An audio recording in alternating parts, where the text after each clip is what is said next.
Anna Capaci with us here on the John Mendola Show, Holy Redeemer. Let's get the future out of the way.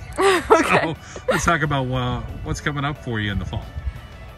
Oh, you mean college? Yeah. Well, I'm going to the University of Dayton to study logistics and supply chain management. Where did that come from? Well, with COVID, a lot of supply chains got disrupted. And so I got interested in that job, and I asked my siblings if any of their friends did it, and I asked them what jobs they were doing currently, and that really intrigued me. So Intrigues me. You just mentioned it. I'm like thinking already. I'm like, that just sounds so cool. Yeah. And sounds like a really bright future. Let's talk about finding a school. You know, how did you find? You know, not many. I've covered a lot of student athletes over the years. University of Dayton, not many. I don't think I've heard of one going there. So that sounds real cool too.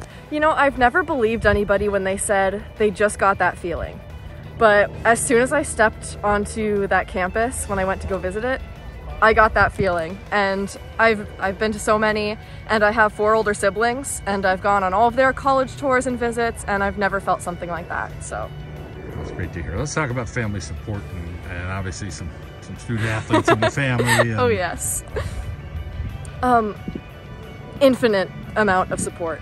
All of my siblings ran in high school, and so they're always texting me, asking me what my times are before my races. They'll call me, they'll get me pumped up and excited. My mom too, always supporting me, but mainly my dad, Coach Nick over there. He has been coaching me in running for the past 10 years, and I am so thankful for that opportunity. It has been hard being dubbed as coach's daughter, and it's come with some burdens, like the teammates complaining about the coach, and you know, me being that person that's in the middle. That guy? Right? Come on, look at him. He's always positive. Yeah, he is. And so I just know exactly what it's going to feel like on that bus ride home from my last state meet, and just knowing that this is probably the closest that I'm ever going to be with him. All the race strategy talk sessions around the kitchen table, and you know, just naps in the car as he's driving me to practice. So I'm really grateful for that, and I'm really gonna miss it. How about your teammates over there teaming up with a group of young ladies, relays? There's a lot to that. Bonding, pushing each other, knowing everybody's got to get a little bit better as the year goes on, stay healthy. You know, trying to get rid of COVID in your minds and physically. So there's a lot to it. There is a lot to it, and I am so proud of them. Especially because Madison and I, 2 years ago, we were on the state runner-up 4x4 team. So we're pretty intimidating coming here. We know what it's like to be in the big leagues, and we expected that from them. Right from the beginning, we were like, all right, who's gonna step in? Who's gonna fill in our relay? We need you guys. These are the times we need you to do. Like, we wanna get there, and we need your help to get us there. And they just stepped right up to the plate, like losing time every race, at practice, staying up with Madison and I. And I have loved working with them, and I think that relays are so much better than individual events, especially when you have a team like mine.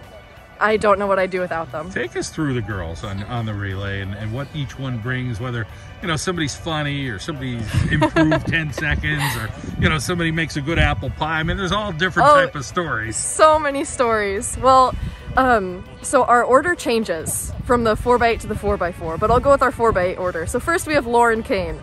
She, I would hate to start out a relay. She loves it. That is her, there's no place she would rather be than at the start, leading us off strong. And Lauren is so funny. You know, she's a fantastic field hockey player. She's going D1 at Quinnipiac, and she's a junior. And so her future is so bright, and she's just very strong-willed, and the only person that I would want leading out our relay. She's not afraid to fight a little bit, and just so much confidence. And next we have Lexi Morsinkowski, and she's the youngest on our relay team, and she is a sophomore, and she has really stepped up to the plate.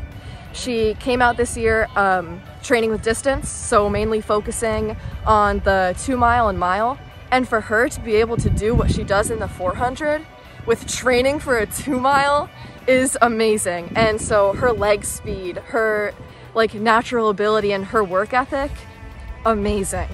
And then we have Madison DeWeese, who is the other senior, and running has brought Madison and I together.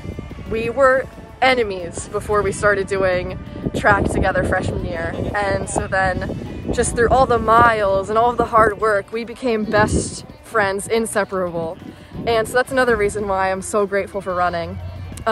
But if I ask her if you're still enemies, she says yes, that'll be a little uncomfortable. Yeah, a little, yeah, She's might have to not cut gonna that part out. No, but she is the biggest warrior ever. Like, I would want her, it goes last in our 4x4. That is the perfect position for her.